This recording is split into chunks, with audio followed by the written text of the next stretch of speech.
Voy a hablarles acerca de la perfusión y de todo lo que significa la preservación, y vamos a enfocarnos en el hígado, pero vamos a hablar un poco de lo que ha sido la historia de esto y cómo han llegado a lo que actualmente tenemos.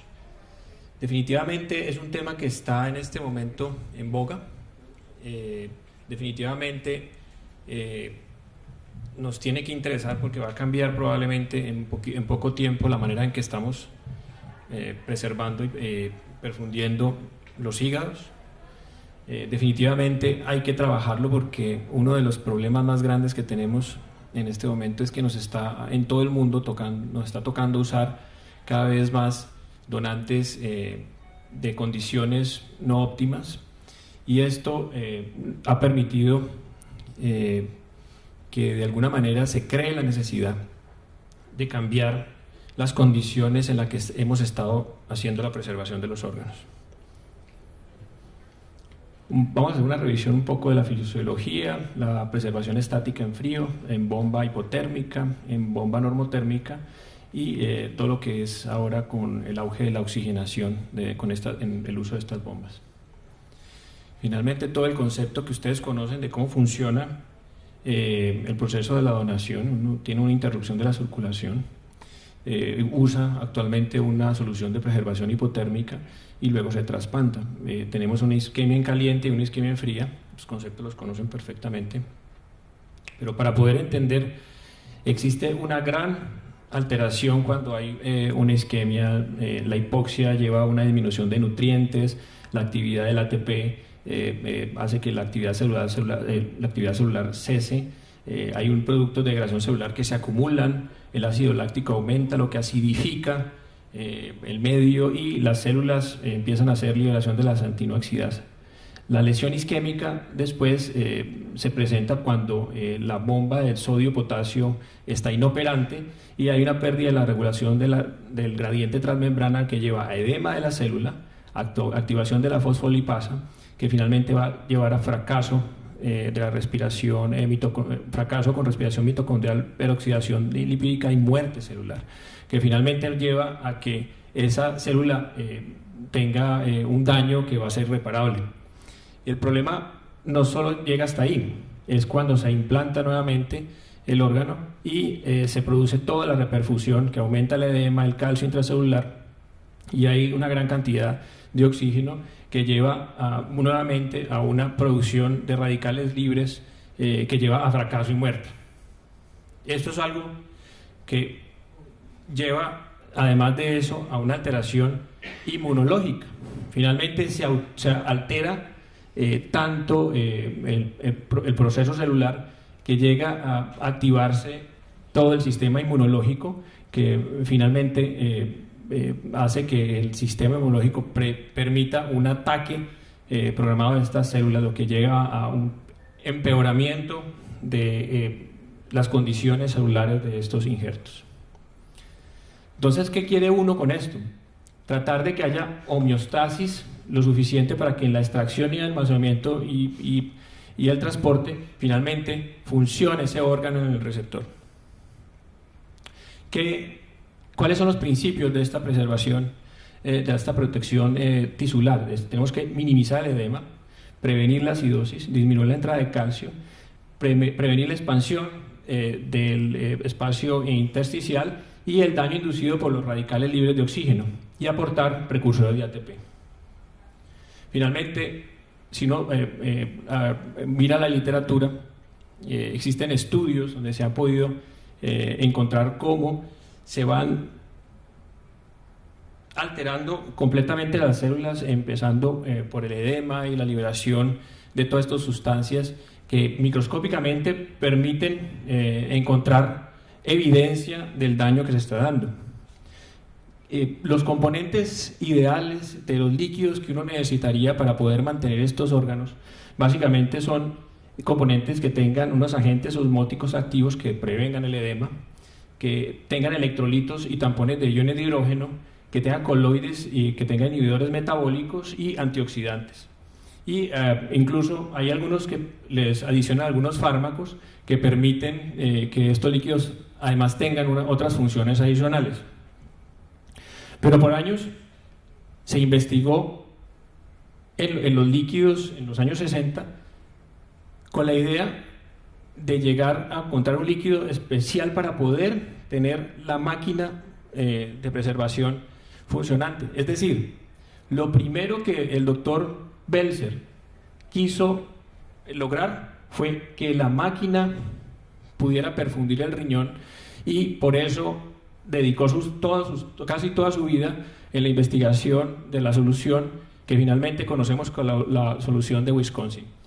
Finalmente, la idea de él era tratar de encontrar la solución necesaria para poder, con una máquina, perfundir de manera constante, de la manera fisiológica, esos órganos. Finalmente, ¿qué sucedió? Que la tecnología que tenían en esa época no permitió que se desarrollaran esas máquinas. Incluso hay un prototipo también del doctor Starzl, pero nunca terminaron de desarrollarlo, y los líquidos de preservación se quedaron igual a cuando fueron diseñados en esos años. No hubo nada más de cambios, a excepciones muy contadas que les voy a mostrar ahorita más adelante. Entonces nos quedamos en una era del hielo. Ahí estuvimos conservando en frío los órganos por muchos años, y lo estamos haciendo actualmente, literalmente en la era del hielo, y esto nos ha permitido poder hacer trasplantes. Pero en este momento, en la realidad histórica del mundo, con la cantidad de donantes que estamos usando con criterios expandidos, el mundo está mirando ya hacia otro punto, y es tratar de que las condiciones sean lo más fisiológicas posible. Las soluciones que ustedes conocen son las que se usan en este momento: Celsor, la Eurocollins. Cada uno tiene unas predilecciones en el sentido de que algunas evidencias muestran que son mejores o no mejores para determinados órganos. Ninguna ha demostrado superioridad absoluta sobre las otras, aunque existen algunos estudios, sobre todo en los últimos años, que muestran, y ahora se los voy a mostrar, alguna superioridad del Wisconsin sobre las otras soluciones como el HTK. Por años las soluciones de preservación, como les digo, se han usado en una cantidad impresionante de trasplantes, y nos han funcionado. Y muy probablemente la pregunta de investigación de si se necesitaba o no cambiar las condiciones, pues no se reactivó hasta que tuvimos la necesidad, como les decía ahora, de empezar a usar órganos más deteriorados. Esta es tal vez la última solución con la que se ha comparado el resto de las soluciones, la de IGL-1, la Institut George López, y es básicamente los resultados han mostrado que está muy cercano a la solución de UW y la solución de Celsor en sus resultados, y muy superior al HTK.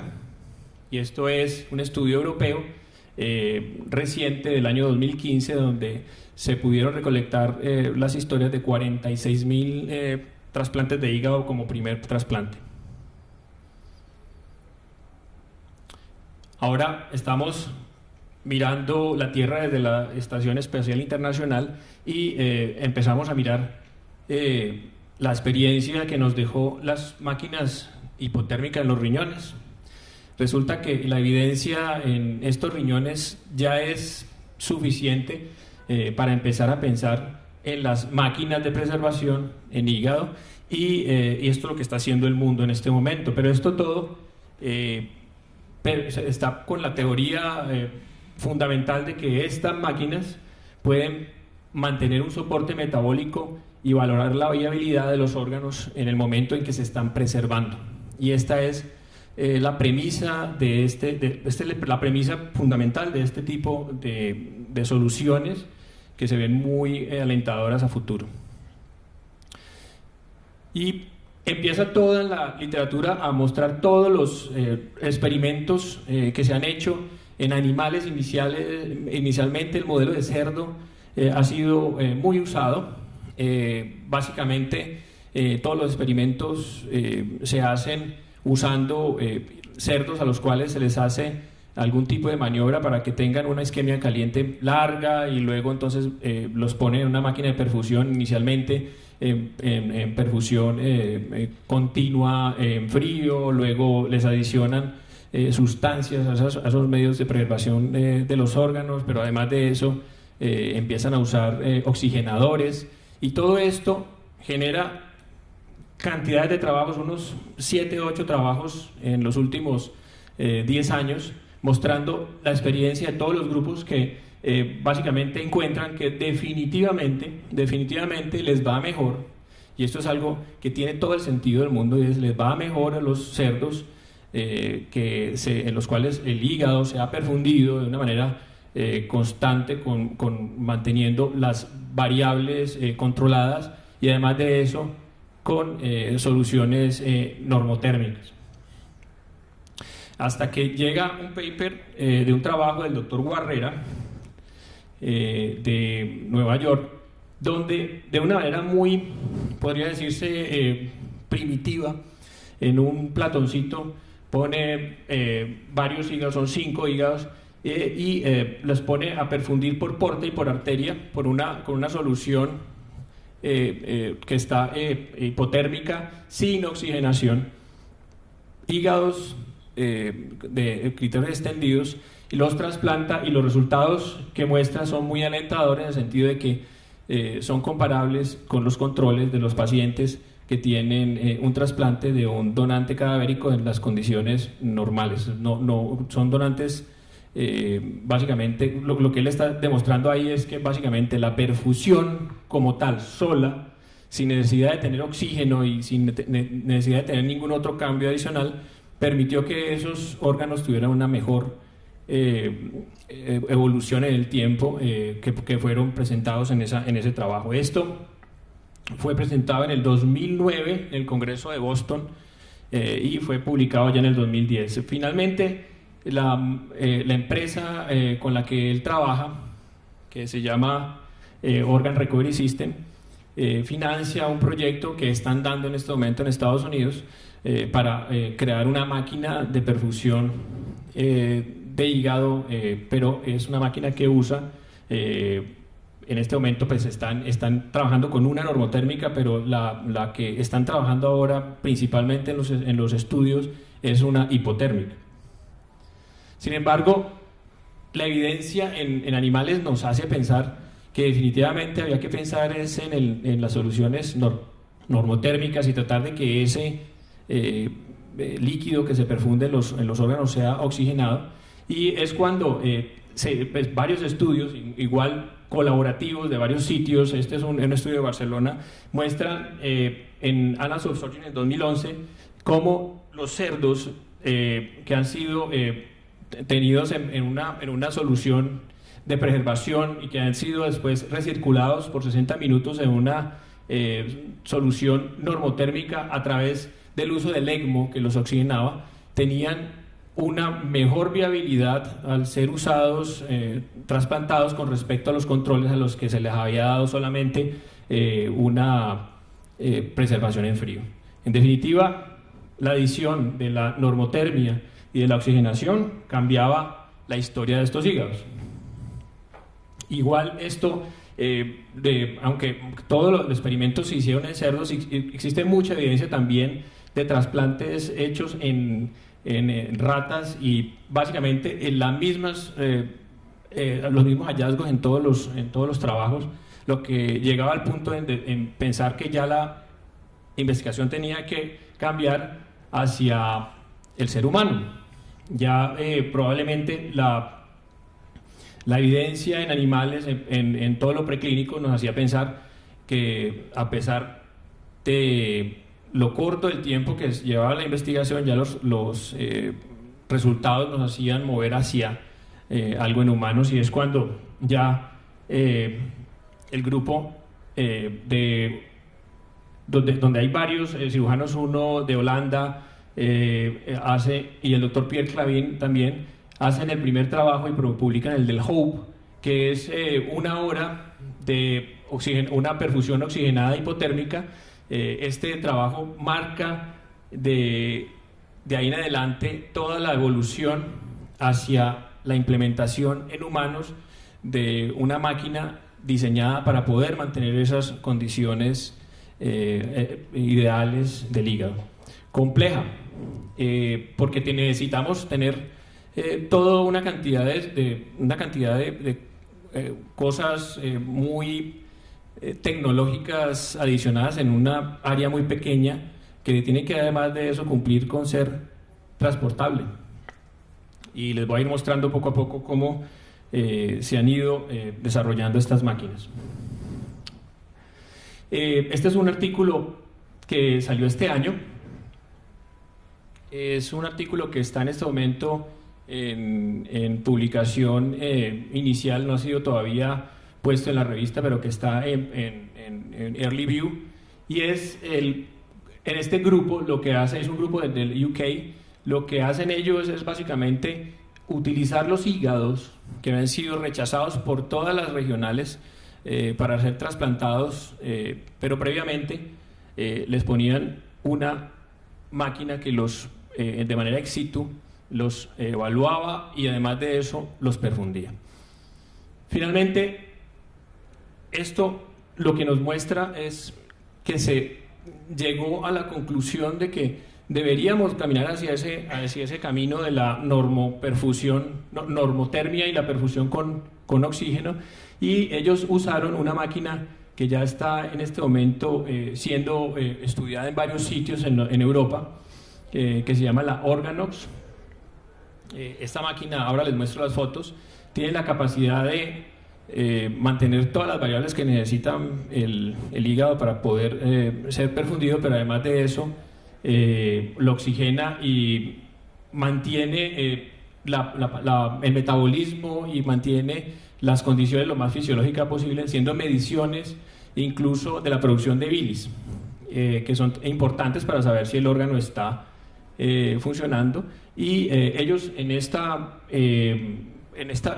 máquina usan sangre, 3 unidades de sangre que tienen un ORH negativo, que además de eso se suplementan con albúmina, con bicarbonato, gluconato de calcio, y se les pone heparina, vancomicina, gentamicina, y se pone el hígado además a recircular con esoprosterenol.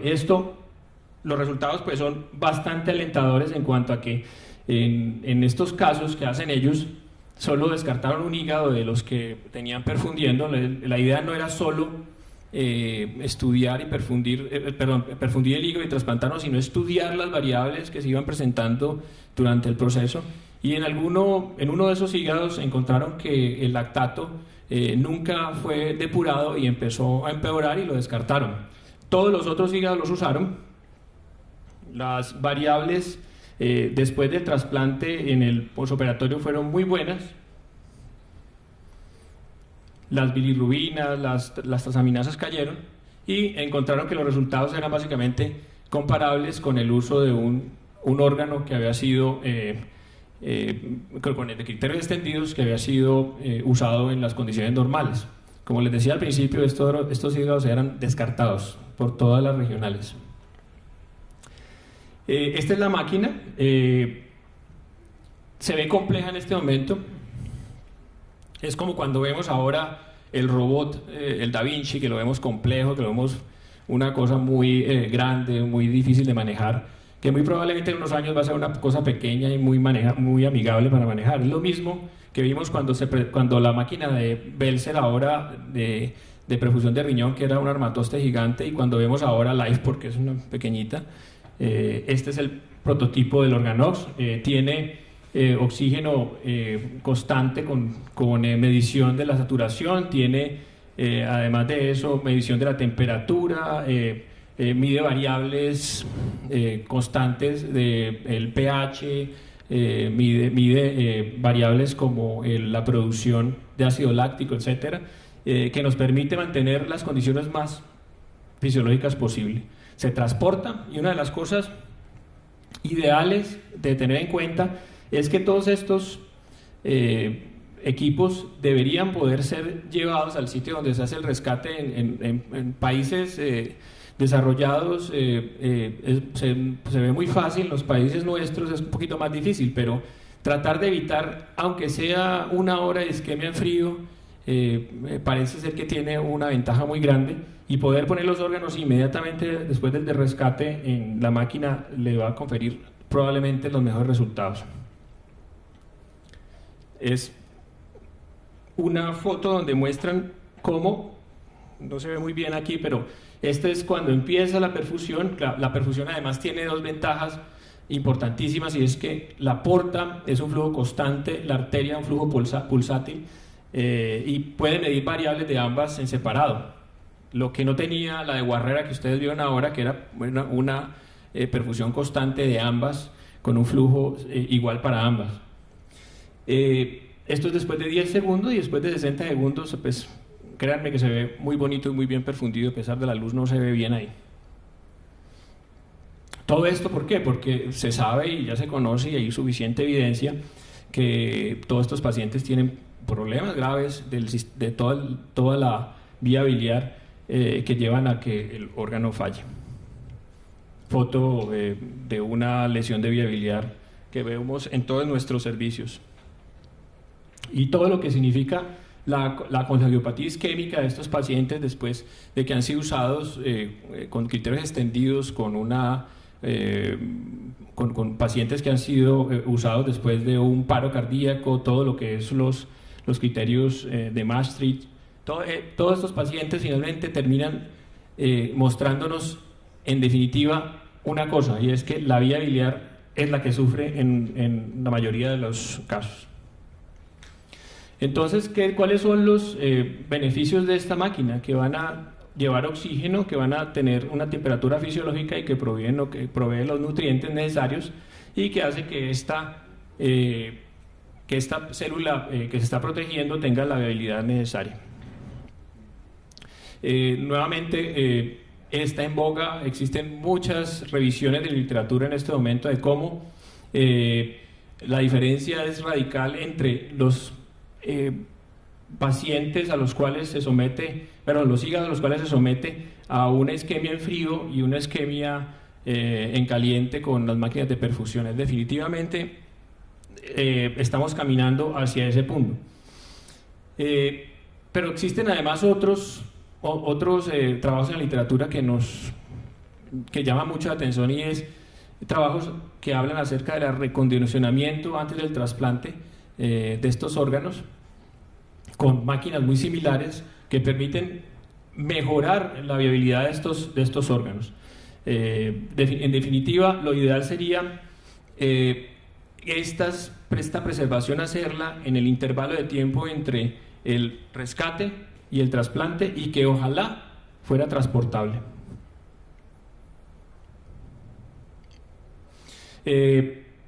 Finalmente, este trabajo pues, me llama mucho la atención el resultado de lo que y por eso lo traigo a esta revisión, de lo que lo encontramos en este punto, y es que en hígados de cerdo, modelo de hígados de cerdo que han sido rescatados después de una isquemia en caliente larga, o sea, el corazón parado, definitivamente después de 60 minutos de tener un hígado en un sistema de recirculación previo al trasplante, donde se le dan todas las variables necesarias, tanto de temperatura como de oxigenación, y utilizan además una solución que ellos hablan, una solución que no dan los componentes, se llama la solución H.